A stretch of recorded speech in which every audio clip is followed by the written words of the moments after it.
আবারও নদীর বাঁধে ধস। রায়মঙ্গল নদীর 100 মিটার নদীর বাঁধে ধস নামলো। আতঙ্কে এলাকার মানুষ, বড়সড় বিপদের আশঙ্কা। আতঙ্কে তো থাকবে, সাধারণ মানুষ আতঙ্কে থাকবে, কারণ গত দিন অবধি যেভাবে চলেছে প্রত্যেকটা জায়গায় নদী বাঁধ ভীষণ খারাপ অবস্থাতে রয়েছে। কারণ এরা দুর্নীতি করে এমনভাবে নদী বাঁধটাকে কাজ করার কথা ছিল সেগুলো করেনি, কাটমানি খেয়ে সেগুলোকে নষ্ট করে দিয়েছে, কাজ করতে দেয়নি। কোনো জায়গায় যারা কন্ট্রাক্টর ছিল তারা অন্যের পকেট ভরে গেছে, যার জন্য এই কাজগুলো ঠিকঠাক হয়নি।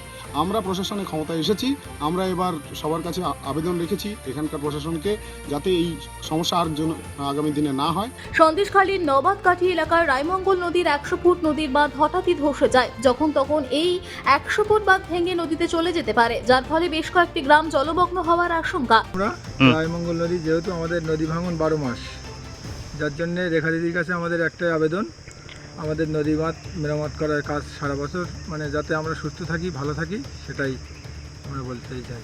বিগত সরকারের গাফিলতির জন্যই নদীর বাঁধের এই অবস্থা বলে দাবি এলাকার মানুষের।